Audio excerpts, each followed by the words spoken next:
Adkison on Gen Con TV. Our guest today is Harold Wisconsin Johnson, the legend of TSR. Instead of broadcasting from Chaldea Studios, we are using Zoom from our homes into Gen Con TV, maintaining our social distancing and support the war effort against the alien coronavirus. On this show, we still go in search of the untold stories behind your favorite games, which this season is still Dungeons and Dragons. And our guest today is quite the storyteller. So I think it's going to be a great time. Harold, thank you very much for being on our show. Thank you for the introduction, Peter. All right. Well, let's get started. So what I'd like to do, Harold, let's get started. You know, everybody who's anybody knows that you have this huge list of stuff you did with TSR. But let's go before that. Like, how did you get to TSR in the first place? Where were you born, raised? You know, I'm sure you weren't born in Gary's basement or anything. No. I'm a child of the Midwest, I like to say. I was born in the Chicago area in Evanston, Illinois, but my dad was a college professor, so we moved out. And we moved to Davenport. That's my first recollection. And then Iowa City, and then Lincoln, Nebraska. And then when I started school, I was at the University of Nebraska. And I drove out to where my grandfather lived in Chicago because my parents said to me, "We're going to go on an adventure. You want to go with us?" I said, "What adventure?" "We're going to go and teach at the University of Kabul in Afghanistan. Quit school and come with us." And I said, "I don't think so." So I came back to Evanston, and I went to Northwestern University, where I have my degrees from. And from there, I was at Northwestern for a year and went back to Lincoln, Nebraska, and encountered something called Dungeons and Dragons with the old gaming group, because we had a science club that was also a Star Trek fan club. It was called STFCL, Star Trek Fan Club Leviticus. And then they taught me the game, and I didn't know the game. I said, "Well, but it sounds like ad-libbing." And I was a professional entertainer at that point. I was being paid to act. I was a voice talent, and I was a professional puppeteer. So I said, "I can do this. I can live." And we played 2 sessions, and then we decided to do it. And I showed up for the all-nighter, and at 9:00, our referee said, "That's it, I'm gone." I mean, how's 9:00 at night and all? "Well, what do we do now? Nobody knows the game." Well, it's storytelling. I can tell a story. That's no big deal. You want me to tell a story? I'm also an amateur writer, I said. So I could do that, but I don't know the rules. So if we come to a combat or something, somebody else is going to have to do the rules. So I told the story, and they wouldn't let me play ever again. I was the dungeon master from then on. So I went back to Northwestern, and at Northwestern, I had no prospects after I graduated, and a job opportunity at TSR to go up and be an editor. And I thought, you know what I'll do? I'll apply. I'll convince them that I'm a good editor, because I was a copy editor, and I will get offered the job, and then I'll tell them, "No, thank you," because I'm a scientist. My degree's in biology. So you just wanted to see if you could do it. You just wanted to see if you could get hired. Well, I needed some confidence. I needed some confidence in the business world, and I thought, if I can convince them, somebody who doesn't know anything other than he's a fanatic gamer, that he can actually do this job, then I can convince anybody in my career of marine biology. Right. And so I came up and I interviewed, and I was told they'd already hired somebody, Alan Hammock, as a matter of fact. Okay. And then what year was that? What year? 1978. Oh my gosh. Yep. Wow. Yep. The summer of 78. But that's okay. Ed, let me step back a moment. in 1976, the year after I learned Dungeons and Dragons, which was the year after it was released in 1975, 1976, I came up to Gen Con 9 in Lake Geneva. It was the next to last one held in Lake Geneva.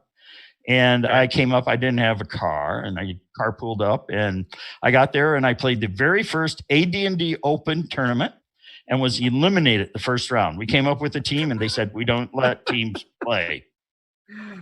Okay. And then they had us working with random people. And I died horribly. And I did nothing but run around the show and tell everybody how horrible the tournament was till the organization found me and said, do you think you can do better? And I said, yeah. You want to run a tournament? Okay, I'll do one next year. No, not next year now. We have a lot of gamers. We don't have any events. If you'll run something now. So we invented one that night, and it was called the Blood Cup of Noth. It was the last thing running on Sunday, and all these people from TSR were sitting there watching me, and I'm a very animated, standing up and jumping around and saying, what are you doing? As a result, I guess Gary Gygax discovered me. I just didn't know when I interviewed in 78 that he already knew who I was. Okay, so let me get this straight. So you got hired by Gary Gygax at TSR in 1978 because you were jumping around animated at Gen Con. Yeah, that's what I heard. Nope. No? Okay, what happened was I didn't get the job offer in 78. Then Gary said, I want to run the company. I want someone to headline D&D. And he did a test, and it was 100 questions of history notes like Count, Duke, Earl, Marquis, put these in order of rank. And also you had to submit a sample adventure. And I was actually offered the job of lead designer for the Dungeons & Dragons line. And that was on the 9th of February, and I could have come up then. It was scheduled to start in June, but then they called me in April and said, our editor on the Dungeon Master's Guide has quit, and we're desperate, and you applied to be an editor originally, come up as an editor. And I said, well, I had already told my buddies now that I'd offered the job, I was going to say no, thank you. And they said, are you insane? So I actually took the job, and so they called me and asked me to be editor. And I said, but I want to be the designer. And they said, well, we got somebody else from Nebraska. We're a hotbed of design in Nebraska. A guy named Zeb Cook, and we'll hire Zeb Cook in the position that. So Zeb came up, and I was an editor, and that's what I did. All right. So now I've lost track of the year. I was this still 1978 or I don't know how many times you 79 was when I was hired. 79. I was hired in 19. And so I seem to recall that you worked on every edition of Dungeons and Dragons up until 3 or right. I was play testing for work on 4th edition. So what did you do on this? So this was AD&D in 1979. This was AD&D you were hired to work on, right? Right. Yeah. So what did you do on AD&D? Yes. What? Well, I came up to work on the very first edition of the Dungeon Master's Guide for Advanced Dungeons and Dragons. I had played original Dungeons and Dragons. I played the basic set from J. Eric Holmes. And then I came up and they had already published the Monster Manual and the Player's Handbook, but they had no Dungeon Master's Guide. So interestingly enough, our game club, the North Shore General Staff out of Northwestern, had been developing its own Dungeon Master's Guide because we said, it's a market niche that's open. And so when I came up, I had my folder of things I'd already said, ooh, this should be in it. Oh, nice. And I have a few things in it. Yeah. Like what? Okay. Well, first thing is I got to edit everything. I was the backup editor. Mike Carr was the primary editor. And I noticed that there were things missing. And one of the things was Gary makes a reference to the chart on how to destroy artifacts. I said, Gary, that's missing. What do you want to do? Do you have the chart? We'll put it in. And he said, Oh, I guess I forgot. Why don't you create something? So I created a list, 100 things long of how to destroy an artifact. And each item, each in the list of 100 things had 6 permutations. So there's actually 600 ways you could destroy artifacts on this list. And Mike Carr typeset it and was about, I don't know, really long. And he said, and he went snip and did the first 8 things. And that's all that's in there. All the rest of it in the trash. Well, I remember so I did that. Yeah, I mean the list was a great list. I remember it was crazy stuff. I can't imagine what the other 92 were. I mean that's first of all it was a fun list. I'm glad he cut it down because if there had been 100 ways to destroy artifacts, then it'd be like artifacts aren't that hard to destroy. There's like a 600. Yeah, there's a 600 different ways you can do it, but 8. Yeah, but it was like crushed beneath the heel a humble ant. Yeah, I remember. How do you do that? Yeah, that was what was great about it. It was so ridiculous. Yep. And the other thing I noticed was, and Dungeons and Dragons originally had this problem, you could not find your place in the rules. You're playing the game and it's like, where's the chart? Where's this rule? And I didn't have an index. Gary, it needs an index. And he said, you want to do it? So I did do it, but as I always do, I went beyond and I said, there's no index for Player's Handbook. So in the first edition of Dungeon Master's Guide, there is an index that includes everything in the Player's Handbook and everything in the Dungeon Master's Guide. And that was my creation. And you could find things in the rules. That's good. Too bad you couldn't fix the surprise rules. Yeah, well, I go to Gary and I say, Gary, this doesn't make sense. Why did you do it this way? And he says, I had a reason. It doesn't matter. It's magic. And I'm a guy who likes logic. So it's magic really always bothered me. No, there's got to be a reason. Yeah, I remember trying to figure out the surprise rules and the initiative and segments and all that stuff. Boy, it was a mess. It was a glorious mess, but it was a mess. I confronted Luke Gygax with it about it recently. I said this, and Luke's like, "Oh, my dad he never used any of that stuff. He just put that in there for the war gamers." So I'm like, "Oh, okay." All right, Luke. You say so. Well, and that is where I come from. I'm a miniaturist. I like paint, armies of miniatures and play with miniatures. And that was one of the things that Gary and I bonded on, was because I have a minor in history, but it's not traditional history. It's actually history of ancient Near Eastern religions. So Hittite, Canaanite, Sumerian, Akkadian, Egyptian, Greek, Roman. This was my background, and Gary loved the ancient societies. We kind of bonded on that. I had no idea. I was just at New Year's. I was at Hattusa near Boghaz-Köy in Turkey, the Hittite, the capital of Hittite. Oh, really? Wow. Yeah, I went to the archaeological site that somebody found in the 1800s and dug up a lot of stuff. You do know that next time you need a traveling companion, I'll go with you.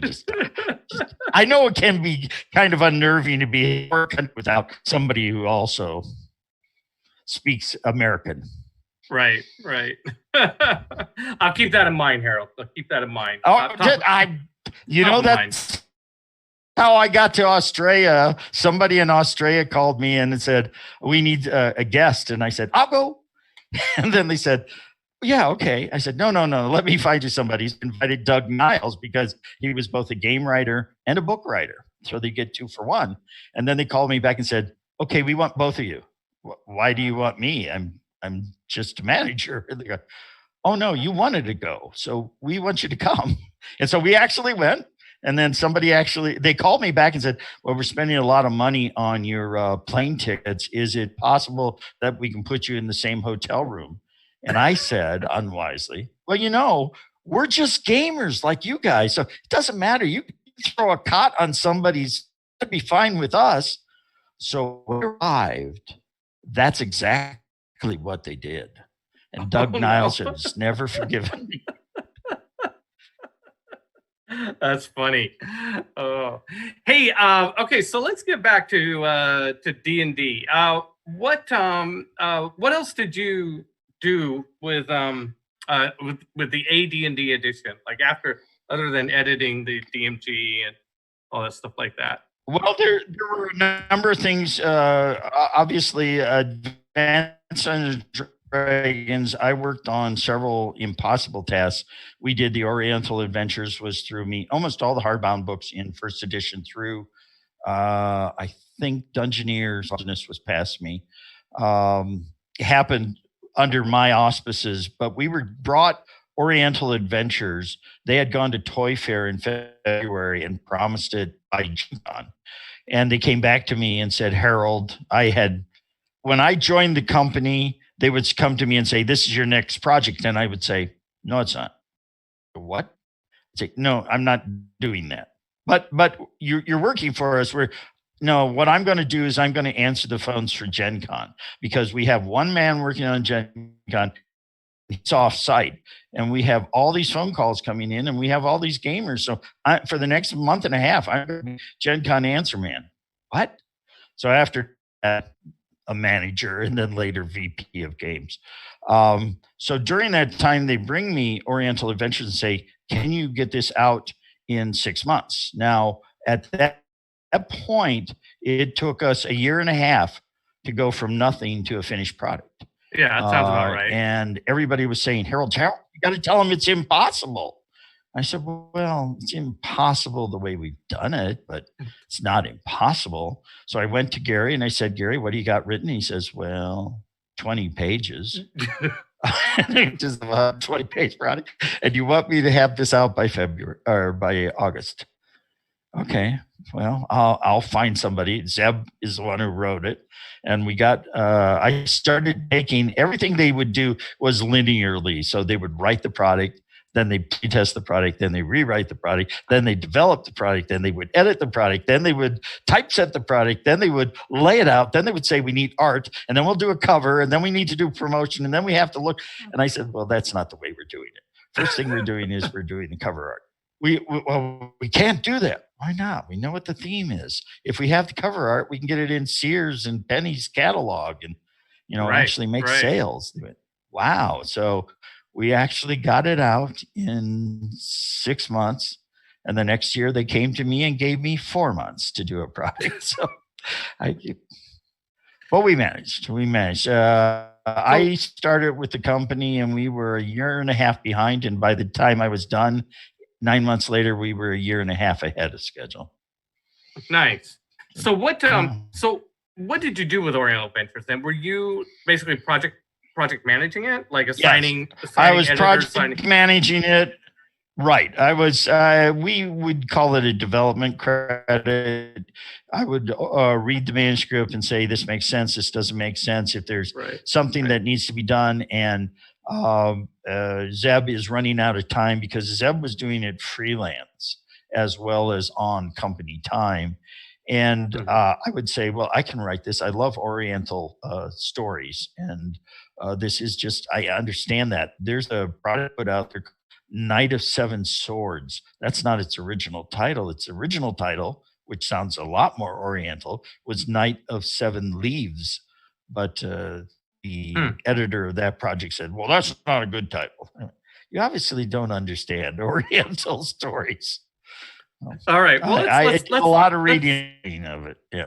Right.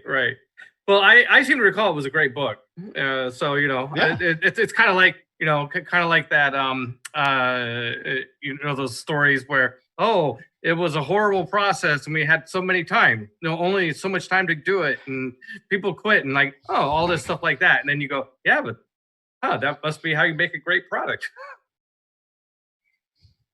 It could be done. When we were doing stuff, we did not have laptops. We had typewriters. When I showed up at the company, I found that nobody knew how to type. I knew how to type, because I was an author and I was Right, also a right. published playwright. And I said, okay, well, we need to do something. And Mike Carr went and got classes at Gateway and got everybody learning how to type, except for Kim Mohan, who was always a 2-finger typist, but he was really fast with it.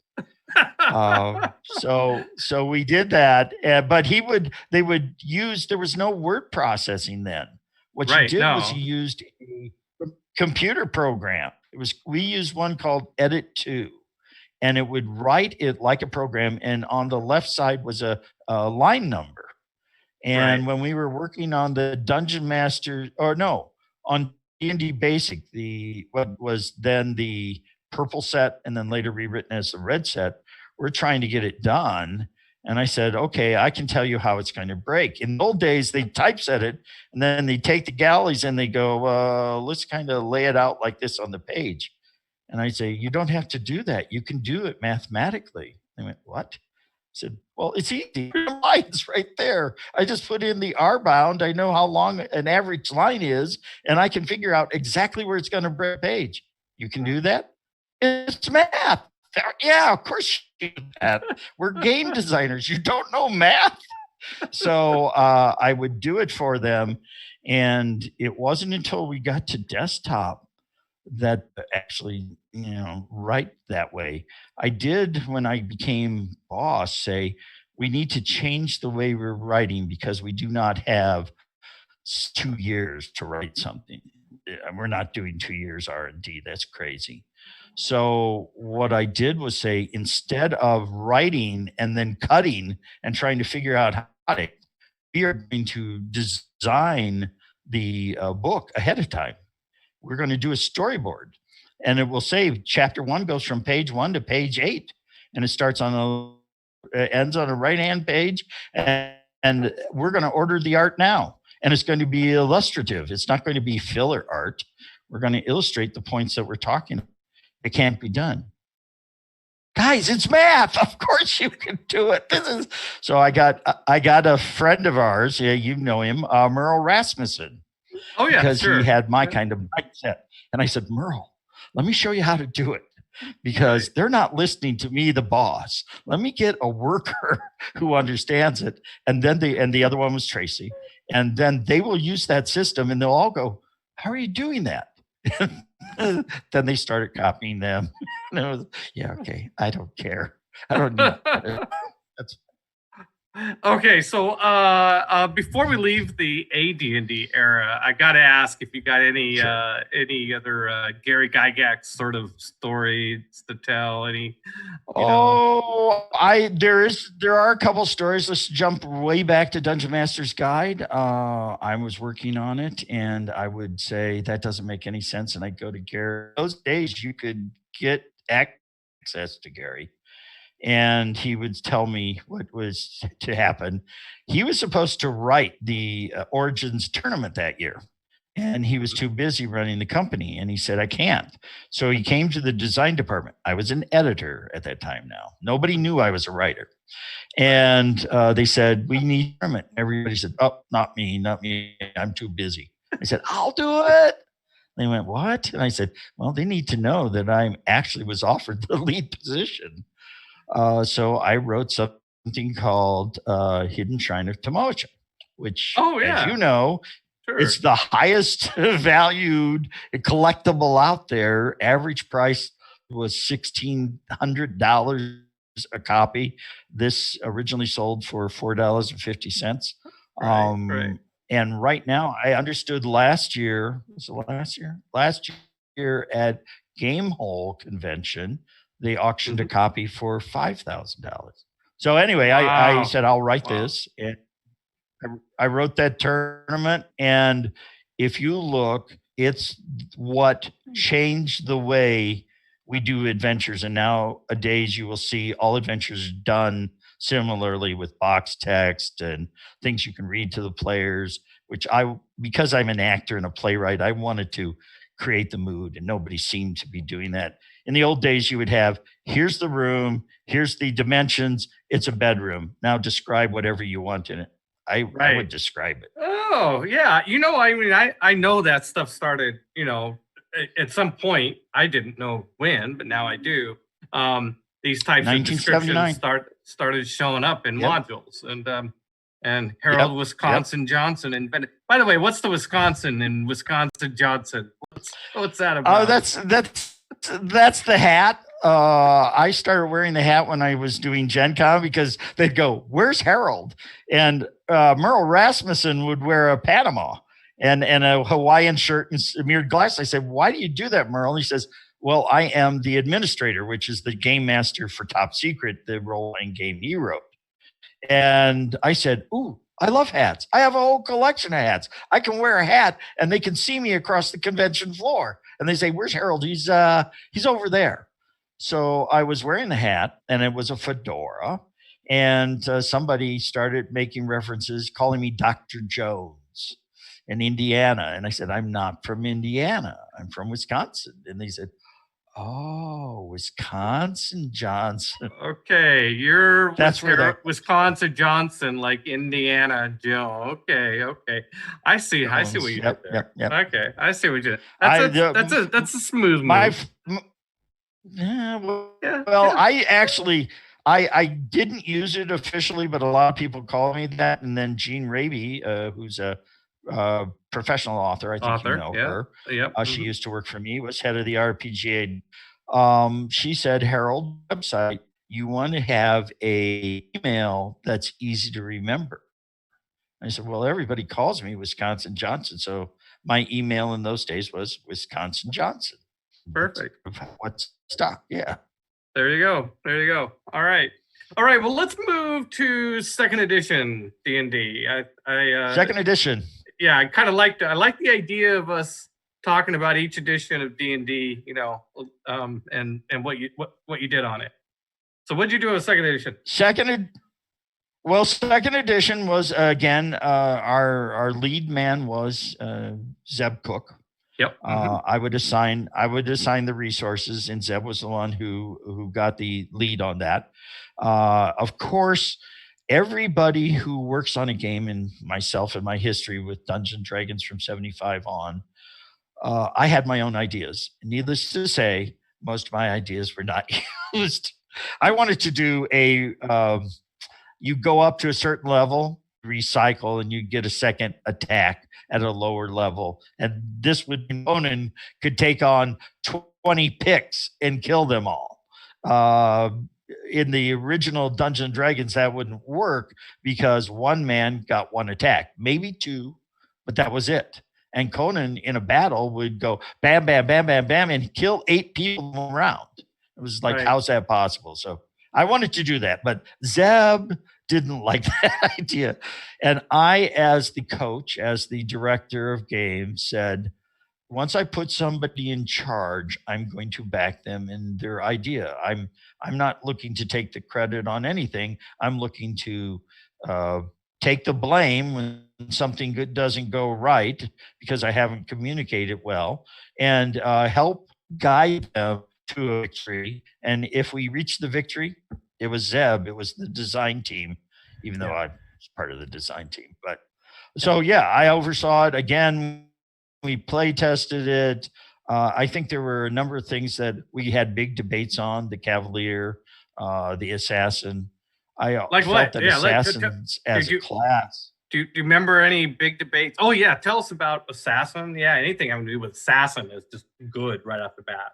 The Assassin had become the way the public was enjoying it was they said, okay, let us make a character who is more Daunt. He is a 007 honorable man who happens to be an assassin, a hitman. And that was the way Gary intended it. But the players made him an evil person who would attack his own party and kill his own party. And it was like, how is that team building? How is that what D&D is about? This is not acceptable. So we debated whether assassins should even be included. Gary had put in a shortcut for role-playing called the assassination table in the original sets of 6 books for original. Oh, I remember it has very well. this, but it was It was a shortcut. You would have to describe your assassination attempt in detail to the referee, and then the referee would make a roll. It Right. wasn't you sneak up behind somebody and you get this percentage chance to kill him. That was never what Gary intended. After Really? Are you debate, sure? Are you yeah. sure about that, Harold? 'Cause I'm that's pretty the way sure. we played that way. I'm pretty sure. Oh I yeah, may yeah, be yeah. mistaken. No, if you had a rear attack on somebody, you're an assassin, just boom, roll the dice, kill them right off the bat. Another debate we had was psionics. The original psionic call had nothing to do with Dungeons and Dragons. They were introduced in I want to say Eldritch Wizardry. Maybe it was in Blackmore, but I think it was Eldritch Wizardry. And it was a different game system than the AD&D rule. And I felt that that was wrong. And Zeb said, I think it should be use things like the AD&D rules. And so he changed work so they were more reflective and meshed with it rather than being a system off to the side that had nothing to do with the way the advanced Dungeons and Dragons rules. Well, Right. That's clunky. The Dungeons and Dragons rules worked. We did a lot of that early on. We would say, well, some fan has come along, introduced something. Gary thought it was neat. He included it in a supplement, but it really didn't make any sense. And so now in second edition, it was our goal to mesh it together. The other thing that I put forward and Zeb embraced was TSR did not design Dungeons and Dragons. The people who made Dungeons and Dragons were you and your buddy and the gamers, because it was an incomplete game. It was a set of miniature rules that became role playing, and everything had gaps. We didn't have swimming rules, how to hold your breath rules. None of those existed. And we said, what are conventions, standard modifications or adaptations that the players are using right now? Like surprise, initiative, 1d6. We replaced it with a 1d10. Everybody was using a 1d10. Ability scores. In the original Dungeons and Dragons, they had no value except as an index to determine if you were a fighter or a mage or a paladin or what have you. But during the game, they had no value except for a modifier. And the public was saying, well, we're going to do something called ability checks. And I said, that doesn't make sense, because ability checks, we're trying to roll that number above. And if you get a higher skill, you should have a better chance. But in fact, it's going to be a smaller percentage of success. And then it was suggested, well, we just look at it the other way. We rolled that number below. And that became part of the game, ability check. Armor class went 1 to 10 versus 1 to 9. That was the original. And actually it went 9 to 0 and 0 to 9. Then we made it 10 to 0 and 0 to 10. And then when we did third edition, we said, this is silly. And we went 1 to up in armor class. So we finally made sense of that. THACO, 2 hit armor class 0. That's a gamer convention that doesn't exist in the rules. But now everybody uses, well, in old first and second, uses THACO. Yeah. If you're playing AD&D, you're especially second edition, you're using that, right? For sure. Yeah. So we did a lot of that. Yes. Yeah. Anything else you want to say about that era before we move on to Seattle? What else I guess. What? No, go ahead. I guess I would say it was a time for TSR. TSR almost in 1984. I don't know if a lot of people know that, but we went from over one day, we went from 358 employees to 150. We were financially strapped. We had expanded Worlds of Wonder and quite a number of game companies or toy companies out there who had an initial success. and banked on its continuing sales, and they weren't getting it. So I think that was one of the first things. The second was there was certainly talk in the middle of '80s that D&D had run its course and was dead or was dying, and that we should just retire it and we should move on to something else. Oh And my in God. 1982, I had become the VP of production and games, and I said we were using a example to sell it to stores, and that was we would say this is like a stereo system and records. You need the stereo to play the records, and we sell all the accessories, the adventures, and the character record sheets, and so on. Those are the records. And so you have to sell the stereo, or else you can't play records, which is nonsense. But that was the approach. And I, after a while, sat and said, I don't think we have the right model. I think we are, ready for this? Barbie. Barbie, because Barbie got very successful and then died. And they were on the brink of bankruptcy, Mattel was. And then somebody said, well, there's a collectible market, Barbie dolls. And then we're going to start doing springtime Barbie and pretty Barbie, and we're going to do custom costumes that somebody handmade and sold. And I said, maybe that is Dungeons and Dragons. We need to do something that returns the excitement, redresses it. And that became Dragonlance.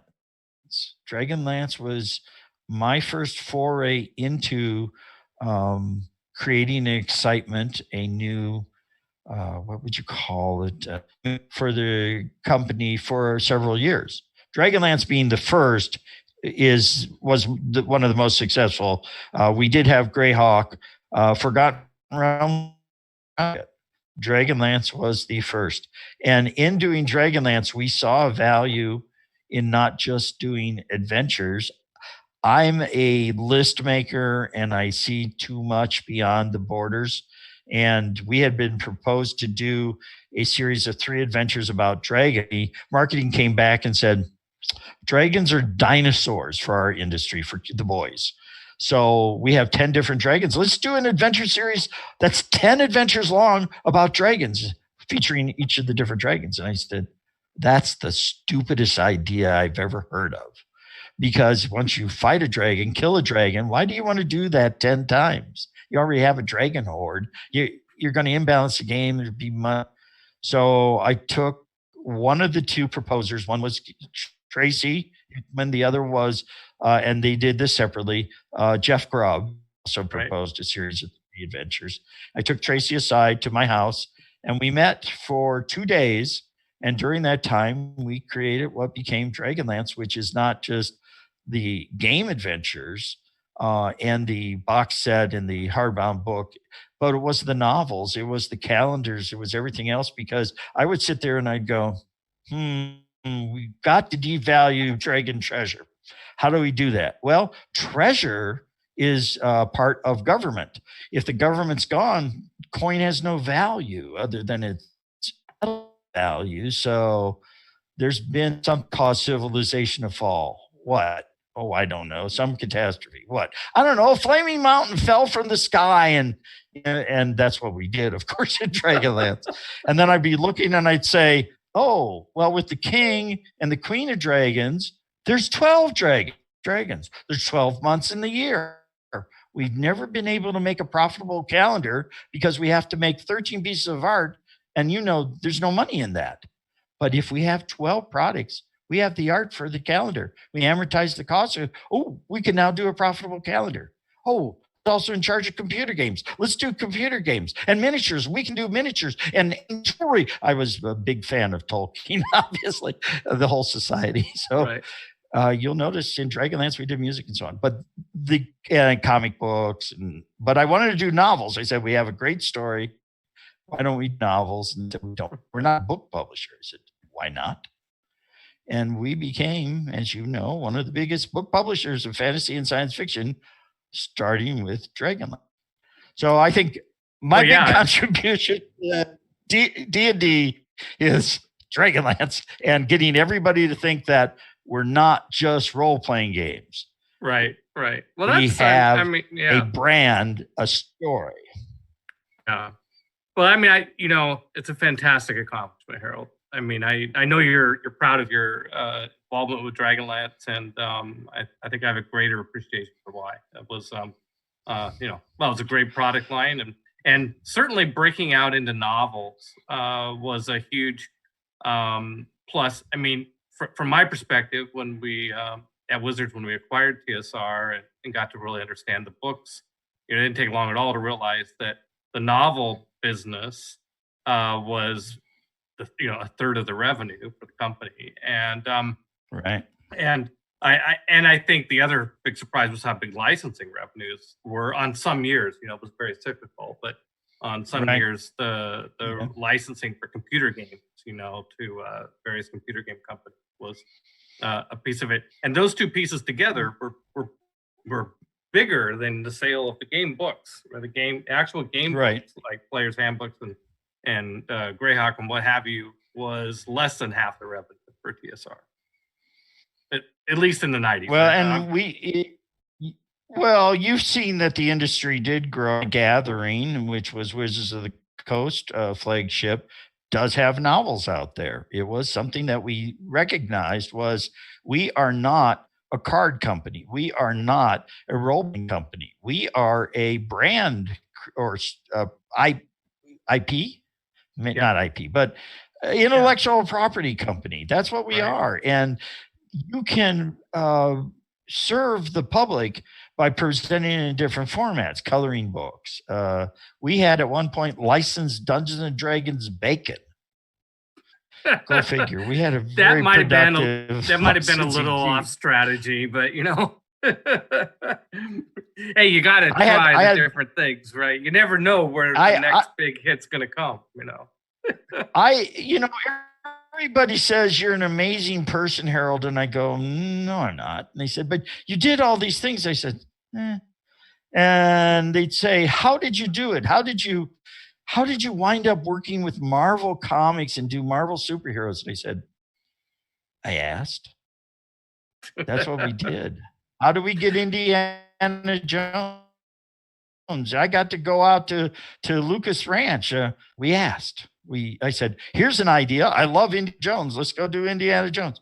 Oh, we'll get you an opening. So it really comes down to, in our industry, and this, you ask. I said, I am. When I go to conventions, I roll up my sleeve and say, where do you want the tables? And they go, you're our guest of honor. What are you doing? He said, I run conventions. I own conventions. You know that. It takes to do a convention or to do a role-playing game. Let me get my hands dirty and help you guys because I know what you're going to go through. I've been there. Hey, Harold, we have great opportunity to go. Yeah. Yeah. So the hour is flying past here. I do want to get into a little bit of time in Seattle here. The years that we got a chance to work together. Go ahead. I remember them fondly. I remember you coming out, and I remember as I was trying to understand the TSR business, understand how TSR thought about games and novels and licensing. One thing that I didn't take me too long to realize is that you always had the answers. Like you always knew, you knew every piece of that business really well. So I was wondering what do you want to talk about in terms of your experience out in Seattle and third edition D&D? Well, third edition D&D was we've been the same game for, since 1975, 1974. And it's evolved a little, but the generation is growing. It's like using a dial telephone versus using a cell phone. You need to keep up with your place and understand there's an evolution. a lot of our competitors out there in specific, Chaosium, had come to us and wanted to write stuff for Dungeons and Dragons, and we said no. Management felt that everybody was trying to cash in on our popularity, and we weren't going to let that happen. That my conversation with you wound up leading us to the open license to get other people to recognize that Dungeons and Dragons is a good core rule system. But at the time, it wasn't. First edition and second edition was still clunky. It wasn't a great game that way. The players adapting and creating their own editions, which they took ownership of the game, but it still was clunky. And so you and I had this discussion about there's things we need to change, like the armor class progression system. There was a huge discussion we had and debate about a skill-based system. And we talked about it, and that is what third edition became, was a skill-based system. It had been explored by Chaosium with what they called basic role-playing on the West Coast, and it was a neat system. I liked what they did, and it showed us a path that we could look at, but we still wanted to be ourselves. So we designed, and you know this, we designed an entire set of third edition, which was never published. It went out to testers, and it was radically different. It was, if we're going to change something, let's be radical. Let's change a lot of stuff. And the playtesters, myself included, said, you know, we have millions of people who are devoted to Dungeons and Dragons, and we are doing them a disservice by saying, you have played this game for 20 years, now ignore it, because we're going to do a different game, but we're going to call it Dungeons and Dragons. Right. So we then went back and said, we're going the wrong way. And we rewrote the game, as you know, and it has an echo back to the original game. And the specialties of character classes, the fact that we are heroes, we're not villains. Primarily, we are heroes working together as a team. That it was a team building game. All those things came back into what was third edition, but it did start with what we called skill based until I said, okay, so how do you rate a dog? What? Dogs have no skills. How do you rate a dog? Oh, well, guess we can do some skills for him. Okay, how do you rate a hurricane or a big forest fire? And that's where we went with difficulty challenge levels, DCs, instead of character or skill levels, because it did make sense to call it skill levels and have it work within the same system. And we didn't want to do what original Dungeons and Dragons did, which was a pastiche of different rules that didn't. So we wanted to have an integrated system. And that was our first version of third edition. And then we got it out there and we realized we had made some missteps, and we came out with 3.5, and most people played 3.5. I played 3.5 for years. And we still do. Yep. So I think it was more of a team. Gary was Dungeons and Dragons. He was the first one. Gary, based on Arneson's creation, Gary wrote Dungeons and Dragons based on those notes and those 7 key things that Arneson did in the original concept for D&D. And then it was contributed to by the Kuntz brothers, Terry and Rob, Brian Bloom, who sadly we've just lost. And I just realized, by the way, the public may not know who Brian Bloom is, but he was the financier of TSR. At age 24, he's the one who put the money up to make TSR possible. Excuse me. And so sadly, we've just lost him this week or last week. And he did contribute to Dungeons and Dragons. He did the book Eldritch, Jim Ward with Gods, Demigods, and Heroes, and Dave Arneson with Blackmore. So it was a small team.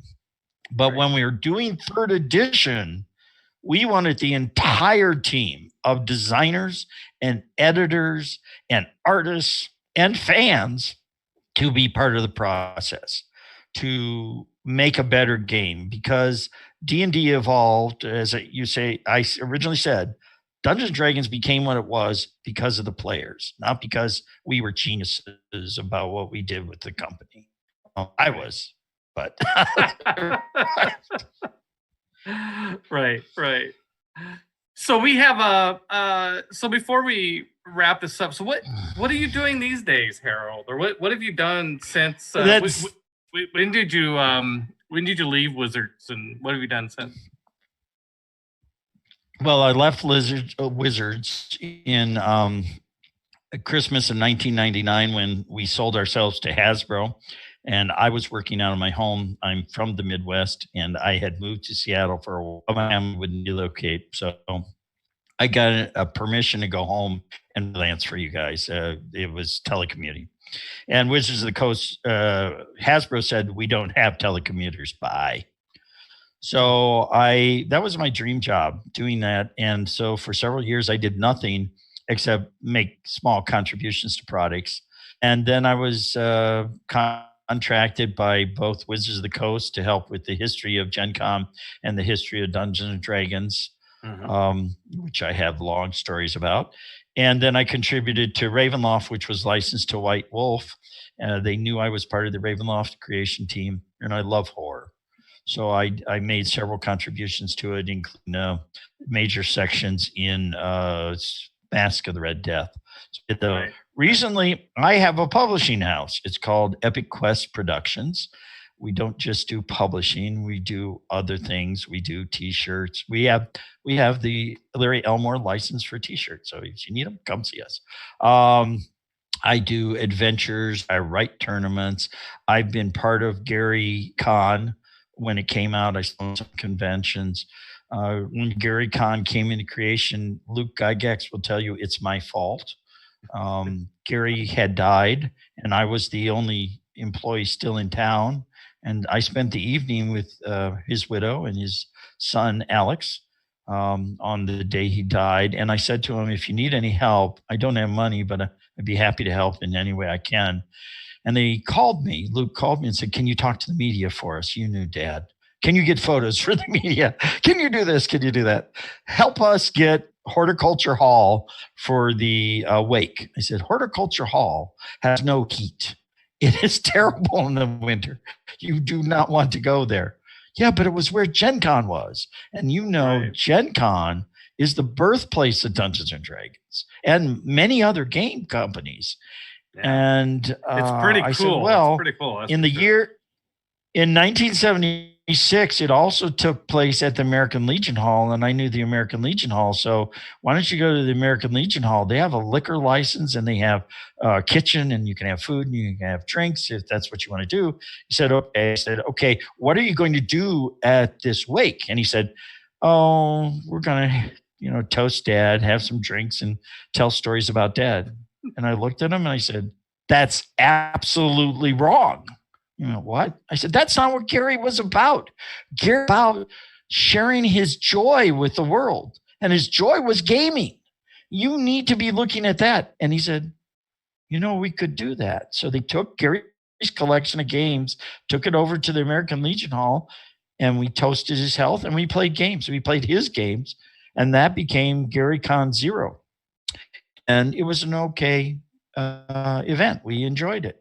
And then the next year, I got called in July, and Luke said, where are you? And I said, what are you talking about? I said, well, this was a better way to remember Dad, to celebrate his life versus bemoaning the fact that Dad's gone. Yeah. And I decided I wanted to do Gary Con, and so I did it. I said, Luke, where did you do Gary Con? He said, at the American Legion Hall. Luke, I live 4 blocks from the American Legion Hall, and you couldn't bother to invite me? He says, yeah, can you come to number 2? So I was part of Gary Con from number 2 on. And first year, nice. I just played. And the second year I said, oh, guys, you're looking like you're struggling. And guess what? I'm a convention owner and manager, and I can do stuff for you. So let me help. So I did the AT&T Open. I did our stuff. So I do that. But right now, what we're doing is we're doing tournaments for conventions. I'm helping with conventions. We're looking at pioneering several things. We created for Gen Con 3 years ago a piece of software. Well, actually, we demoed it at Gen Con. It's owned by my company called Concilium, and it's a scheduling piece of software for conventions and ticket sales, kind of like Tabletop, but it does much more. It goes way beyond. It does virtual gaming. It does virtual auctions. It does virtual bazaars. That's all in the system. So right now, we had partnered up with a company called Midwest Gaming Classic, which would have been last weekend, has 15,000 attendees in downtown Milwaukee, the big place where Gen Con was before we moved Right. to Indianapolis. My first And Gen we Con were was gonna there. roll it out. Yep. Yeah. And so we have that. I'm doing that software. We just released our first family board game. I've been recruiting people. I go to conventions and I say, you draw. I can see you're a drawer. Yeah. So you're an artist. Have you ever been published? Well, I'm 15 years old. Of course not. Well, maybe you should be. We found a young woman who drew anime style, and we thought about it, and we proposed a coloring book. And now I have 4 coloring books, fantasy coloring books, including the Ladies of Fantasy, which you love that one. Yeah. All right. It sounds good. Yeah. Okay. But we do that. We do videos and we do charity. A lot of charity work. Nice. So all right, guys, come check us out. Epic Quest Productions. There you go. Epic Quest Production. Good. Way to get in the plug there. Well, I am sad to say that our time is up. I really want to say thank you, Harold, for coming in, being with us today. Sorry about the difficulties of lag times and all that stuff, but we're all hunkering down, trying to do our best we can in this virus era here, and is great to have you with it. You and I are seeing this as an opportunity, not just a obstacle. We're going to see video or virtual conventions now. It's great. Yeah. Yes. So thank you to our guest Harold Johnson, our technical director Will Geisler, our streaming manager Lauren Bond, our producer Derek Guter, and thanks to Gen Con TV for streaming us. Our guest next week will be Mike Selinker, who I'm sure everybody knows. He worked on D&D too, so he's going to come in and talk to us. Or not come in, dial in. There we go. But stick around tonight, 6:30 p.m. here, Pacific time. We have the Westgate Your Regulars doing their D&D 5e campaign. On Friday, 2 p.m., we have Table Takes, our industry roundup discussions at 3:30. And at 6 p.m., we have our board game. No, we have no board game no game night this week. Next week, Monday, 6 p.m., board games with Brothers Murph. Wednesday, 9 a.m., minis with the Murphs. 11 a.m., this game gets dicey. And then at 4 p.m. on Wednesday next week, we'll be back with Mike Selinker. Check out the podcast for this episode. This will release on Friday. And our archives of the history of magic releases on Monday. Please remember to follow, subscribe, turn on notifications. If you miss the show, you can find all of our streams on YouTube just one day later. So thank you very much for coming, and we'll see you next week.